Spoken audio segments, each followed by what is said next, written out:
이번에는 파트 2의 챕터 2 생성형 AI의 필수 요소 학습을 시작해 보도록 하겠습니다. 여러분이 이전 수업을 끝내고 충분히 잘 쉬고 오셨기를 바랍니다. 자, 이번 섹션에서는요, 두 가지가 존재를 해요. 이번 챕터 자체가 내용이 되게 짧습니다. 그래서 아마 10분 내외 정도로 강의가 끝날 수 있으니까 이 점 참고해 주시면 될 것 같습니다.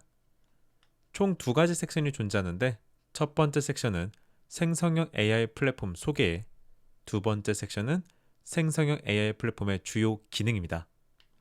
그럼 첫 번째 섹션 생성형 AI 플랫폼 소개부터 강의를 시작합니다.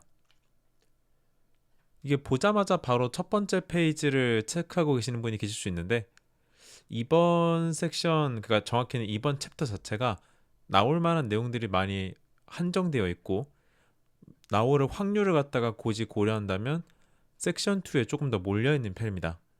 그래서 섹션 1에서는 어휘적인 부분, 해설적인 부분을 갖다가 조금 더 신경을 쓰도록 할 거예요. 여러분 교재상에서는 117페이지를 펼쳐주시면 됩니다. 자, 여기로 오면 그 멀티모달이라는 거에 대한 용어 해석 부분이 날개 글 부분에 있을 거고요. 또 조금 가보면 AI 리터러시에 대한 날개 글에 대한 설명들도 존재합니다. AI POT 시험에서는요, 가끔씩 킬러 문항의 역할 또는 점수를 주기 위한 문제의 역할로 이 메인 내용에 대한 문제가 아니라 날개 글에 대한 어휘 문제가 나올 때가 있습니다. 예를 들면 이런 식인 거죠. 다음 보기의 설명과 일치하는 것을 고르시오. 이렇게 문제가 나올 수도 있고요. 아니면 다음 보기에서 설명하는 것을 한글로 적으시오. 이런 식으로 문제가 나오고 보기에 텍스트, 이미지, 음성, 영상 등 서로 다른 형태의 데이터를 동시에 이해하고 처리할 수 있는 인공지능 기술이 뭐 이런 식으로 나오겠죠. 보기에서. 그래서 여러분이 이 섹션 1에서는 멀티모달이라는 것과 AI 리터러시를 갖다가 먼저 볼 거고요. 그 다음에 이제 챗GPT의 기본적인 작동 원리랑 제미나이의 기본적인 작동 원리 부분을 갖다가 볼 겁니다. 그러니까 원리라고 해가지고 진짜 막 알고리즘 이런 걸 보는 게 아니라 어떤 녀석인지에 대한 간략한 슬라이드를 보여드릴 거고요. 그리고 도대체 네이티브 멀티모달이란 또 무엇을 말하는 건가? 이것도 함께 설명을 하도록 하겠습니다. 자, 첫 번째로 챗GPT에 대하여 이 녀석에 대한 설명을 해보도록 하죠. 자, 다들 한 번 정도는 써보셨을 건데 일단 기본적으로 얘는 텍스트뿐만이 아니라 사용자가 올린 이미지나 음성, 파일을 인식하고 그 안에 있는 내용이나 뜻을 갖다가 감지해서 텍스트를 다시 거꾸로 출력할 때도 있고 이미지를 생성할 경우도 존재합니다. 그리고 대화 모드나 음성 모드를 켜놓으면은 음성으로 답안도 출력이 되죠. 그리고 원한다면 PPT 슬라이드의 형태로 만들어 주는 것도 가능합니다. 그래서 이런 형태를 가진 모델을 보고 멀티모달 모델이라고 불러요. 멀티모달이라고 하니까 얘가 이제 모델을 갖다가 멀티모달로 읽냐 그게 아니라 멀티모달이라는 단어가 따로 있어요.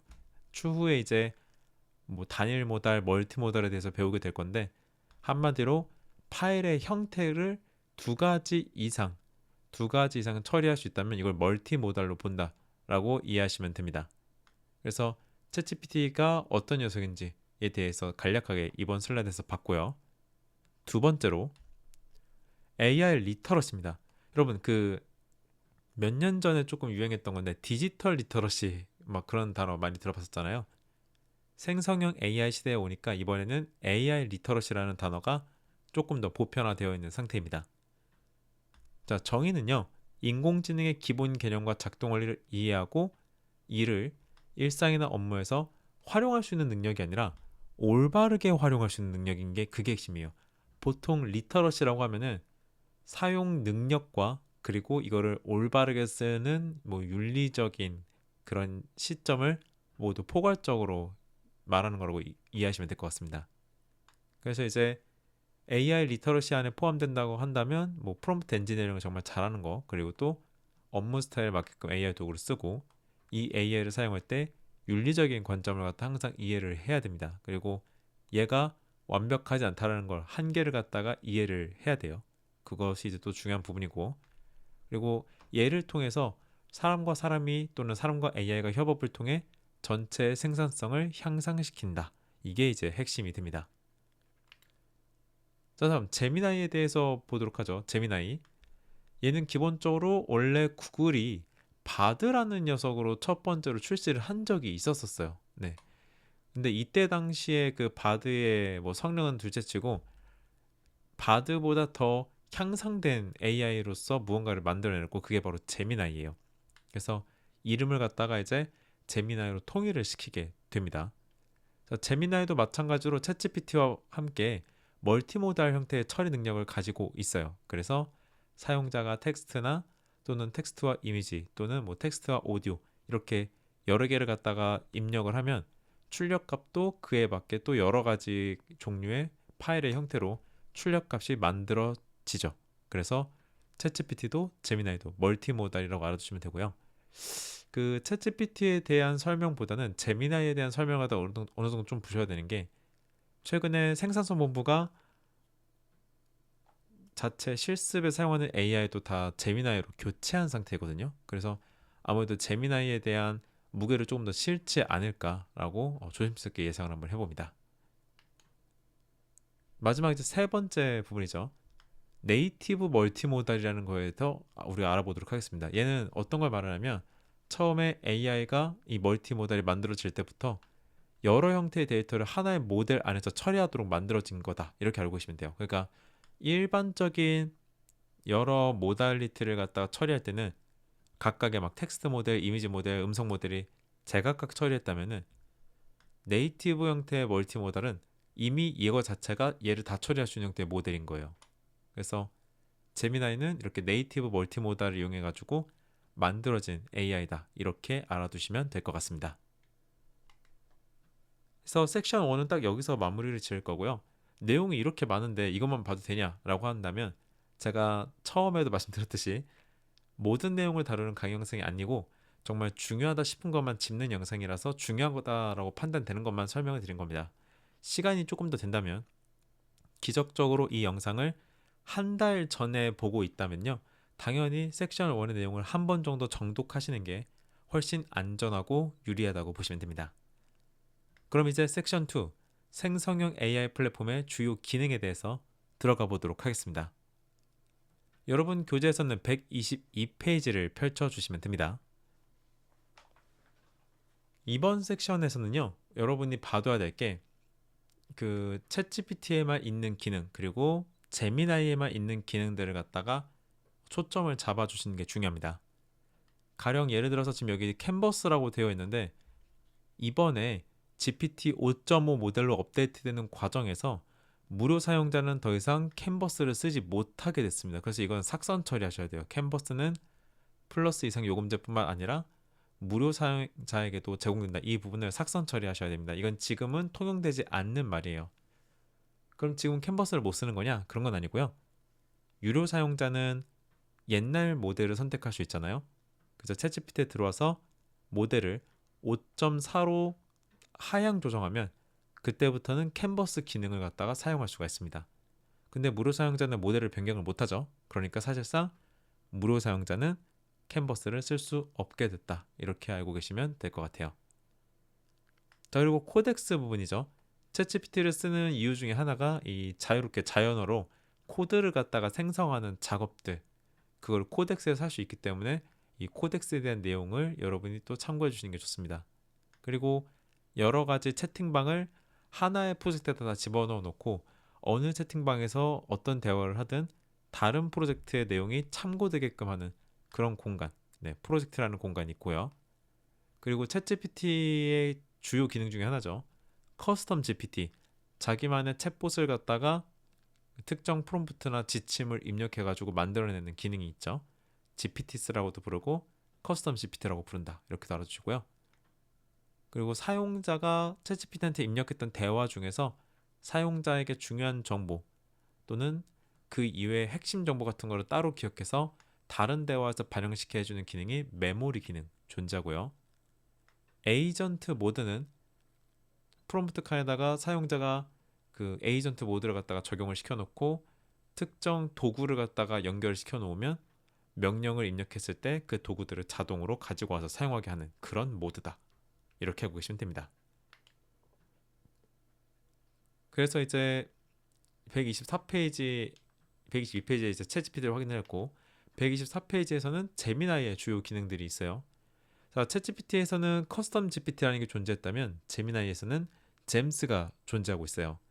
얘도 GPT처럼 유사하게 특정 기능을 수행할 줄 아는 챗봇을 만드는 거고 제미나이가 직접 제공하는 것이나 아니면 여러분이 직접 만들어 가지고 무언가를 제작할 수가 있습니다. 그리고 이제 제미나이의 나노 바나나 기능이죠. 제미나이에 내장된 이미지 생성 AI 모델의 이름이고 지금은 이제 챗GPT가 더 텍스트 렌더링이 된 이미지를 잘 만들어요. 지금은 더. 근데 시작은 그런 일관성을 확실하게 잡아줄 수 있는 이미지 생성의 시작은 어떻게 보면 이제 나노 바나나가 먼저 기술을 잡았죠. 가장 처음으로 일관성 있는 이미지를 만들어낼 수 있게 된 거는 챗GPT가 작년 3월 달에 업로드했던 이제 GPT 이미지 모델인데 작년 8월 달에 더 확실하게 일관성을 유지할 수 있는 이미지를 만들게 시킨 거는 이 구글의 나노 바나나예요. 그리고 지금 챗GPT의 그 GPT 이미지 2 모델이 이 나노 바나나보다 더 뛰어난 이미지 생성을 갖다가 진행할 수 있게 됐죠. 자, 챗GPT에도 캔버스가 있었었는데 제미나이에도 캔버스가 있습니다. 대부분의 기능은 챗GPT와 동일한데요. 여기서 좀 차이가 있다면 코딩을 전혀 모르는 사용자도 제미나이의 캔버스 창을 활성화 시켜놓고 어떤 역할을 하는 프로그램을 만들어 달라고 하면 그거를 직접 제작해주는 그런 기능을 갖다가 보여줍니다. 그리고 이제 제미나이 유료 버전에서 사용할 수 있는 비오, 영상 생성 AI죠. 그래서 영상을 만드는 것도 제미나이에서 진행할 수 있고요. 그리고 언젠가부터 갑자기 제미나이에서 노트북 LM이 사용이 가능하게 바뀌었습니다. 그러니까 별도의 노트북 LM 창으로 가지 않아도 제미나이의 프롬프트 입력 칸이나 아니면 좌측 채팅 기록상에서 노트북 LM에다 집어넣었던 파일들을 이용해 가지고 제미나이를 사용할 수 있다는 소리죠. 하나씩 조금 더 쫙 펼쳐놓고 보자면요. 챗GPT의 주요 기능은 이런 식입니다. 자, 캔버스 기능, 챗GPT 캔버스 기능 가지고 있고요. 글쓰기랑 코딩 작업이 다 가능하지만 이제 제미나이처럼 그렇게 프로그램이 쫙 잘 나오게끔 하는 그런 것까지는 제공이 안 됩니다. 그래서 다양한 코드나 다양한 형식으로 결과물을 생성시키고 이 캔버스 안에서 나중에 다른 챕터에서 한 번 더 디테일하게 배울 건데 이 캔버스 안에서 내용을 직접 타이핑하거나 내용을 직접 지우거나 일부 내용만 수정하거나 한 모든 작업들이 가능합니다. 이걸 꼭 알아두셔야 돼요. 두 번째로 코덱스 기능이죠. 코덱스 기능. 사용자가 여기서 코딩을 갖다가 직접 진행할 수 있게끔 되어 있는 거. 그게 이제 코덱스 기능이고요. 프로젝트. 여러 대화랑 여러 파일을 갖다가 하나의 공간에다가 다 몰아넣어 놓고 거기서 새로운 채팅을 하든 원래 쓰던 채팅을 입력을 하든 그 프로젝트에다 같이 넣어놓은 파일들이 항상 같이 작동하게끔 하는 공간이 이제 프로젝트다라고 알아두시면 되고 한 가지 더 프로젝트는 설정을 별도로 관리합니다. 그러니까 챗GPT의 전체 설정 이외에 프로젝트 자체에 별개의 설정을 관리할 수 있다는 것까지 함께 알아두시면 더 좋아요. 그리고 이제 GPTs, 네, GPTs죠. 여기서 사용자가 자기가 원하는 챗봇의 형태 그리고 지시사항 같은 것들을 갖다가 입력을 해서 원활하게 작동하게 할 수가 있습니다. 그래서 사용자가 만약에 법률용 GPTs를 만들 거면은 그 지침상에다가 법률과 관련되어 있는 용어를 출력하게끔 이제 마치 프롬프트처럼 입력을 해줘야 되는 거죠. 이제 다섯 번째 메모리 부분이죠. 챗GPT에다가 사용자가 입력한 값들을 갖다가 다른 채팅에서도 참고할 수 있게끔 별도로 이제 분리시켜가지고 기억하는 겁니다. 어떻게 보면 사용자의 인격을 갖다가 일부 카피한다라는 식으로 이해하시면 더 편하게 이해할 수가 있을 거예요. 그래서 이 사람이 어떤 답변을 더 선호했다던가 이런 것들 있잖아요. 그런 걸 기억해서 추후에 생성에다가 활용을 하는 거죠.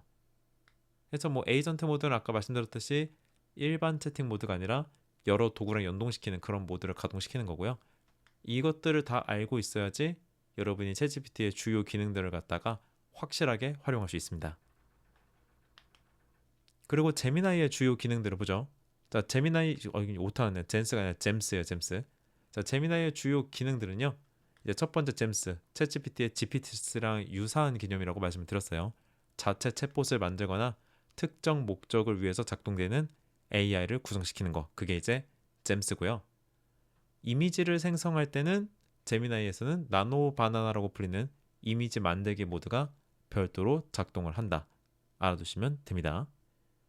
그리고 캔버스는 제미나이에도 존재해요. 챗GPT와 유사하지만 제미나이에서 쓰는 캔버스에서는 실제로 실행을 당장시켜서 미리 보기가 가능한 웹 프로그램을 갖다가 만들어낼 수가 있습니다. 그래서 그런 부분이 좀 챗GPT의 캔버스랑의 차이점이고요. 네 번째, 일단 챗GPT는 현재 소라 AI를 서비스를 종료한 상태입니다. 그래서 이 LLM의 메인 파운데이션 모델의 그 메인 화면에서 바로 영상을 갖다가 생성시킬 수 있는 상태에 있는 건 현재 비오. 여러분이 보고 계시는 건 구글의 비오라고 보시면 돼요. 그러니까 챗GPT에서는 영상을 만들 수가 없는 거죠. 더 이상 소라 서비스를 종료하니까. 그래서 이렇게 비오라가 있다는 걸 알아두시면 되고, 다섯 번째, 노트북 LM입니다. 구글이 제공하는 라그형 AI, 라그, RAG죠. 라그형 AI라고 보시면 되고, 일반 제미나이나 또는 챗GPT와 차이가 있다면 지가 학습한 것 갖다가 바로 주는 게 아니라 여러분이 얘한테 입력한 여러 자료들 있잖아요. 그 자료 안에서만 답변을 출력하기 때문에 환각이라고 불리는 그 할루시네이션 현상 있죠. 거짓말하는 거. 그런 현상을 상당 부분 억제했다. 그래서 그렇게 이해해 주시면 됩니다. 해서 이번 챕터는 딱 여기서 마무리가 됩니다. 워낙 다루는 내용이 적다 보니까 수업이 빨리 끝나긴 했는데, 제가 알려드린 것 외에도 여러분이 공부해야 될 것 같다라고 판단을 하면은 다른 것도 같이 읽어보시는 것을 권장을 드립니다. 해서 여기서 마무리를 할 거고요. 우리는 잠시 쉬었다가 다음 챕터에서 다시 만나도록 하겠습니다. 그럼 잠시 뒤에 뵙도록 하겠습니다. 언제나 이기적과 함께.